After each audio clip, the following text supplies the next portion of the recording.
Assalamualaikum warahmatullahi wabarakatuh. Mohon izin, saya Anggita Adidharma akan menyampaikan tugas Learning Journal materi anti korupsi.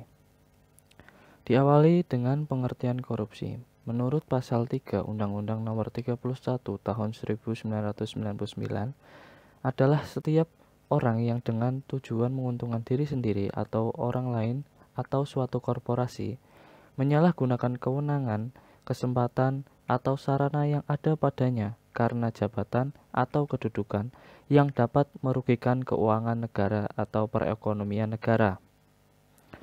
Ada dua faktor penyebab adanya korupsi, yaitu faktor internal dan faktor eksternal. Faktor internal terdiri dari sifat rakus atau tamak yang dimiliki oleh manusia, gaya hidup konsumtif atau biasa disebut dengan gaya hidup boros, dan ada faktor moral manusia yang masih mementingkan kepentingan dirinya sendiri. Dalam faktor eksternal terdapat faktor politik.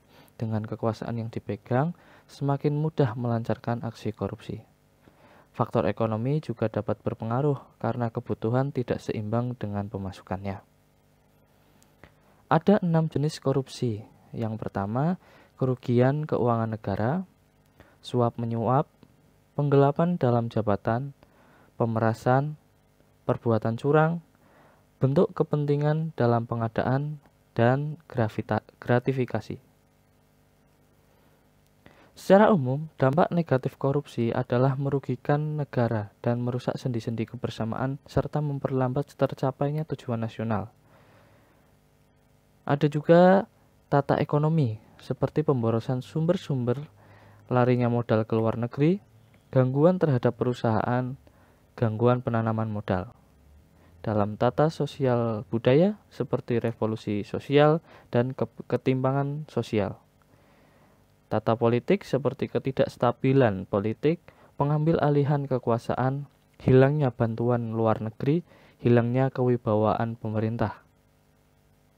Dalam tata administrasi dilihat seperti tidak efisien, kurangnya kemampuan administrasi, hilangnya keahlian, hilangnya sumber-sumber negara, keterbatasan kebijaksanaan pemerintah, dan pengambilan tindakan-tindakan represif. Pencegahan yang dapat diupayakan yaitu bagian perbaikan sistem baik bentuk perundang-undangannya, reformasi birokrasi, atau penegakan etika profesi dan tata tertib lembaga. Sedangkan perlu juga perbaikan di sisi manusia, dimulai dengan moral, kesadaran hukum, sampai dengan pemilihan pemimpin yang bersih dan jujur. Nilai-nilai dasar anti korupsi ada 9, diantaranya jujur, disiplin, tanggung jawab, mandiri, sederhana, kerja keras, adil, berani, dan peduli. Contoh implementasi dari nilai dasar anti korupsi dapat dilakukan dengan teladan yang baik dari atasan, membangun lingkungan kerja yang berbudaya anti korupsi, menerapkan kode etik pegawai untuk mencegah pelanggaran. Berikut yang saya sampaikan. Terima kasih. Wassalamualaikum warahmatullahi wabarakatuh.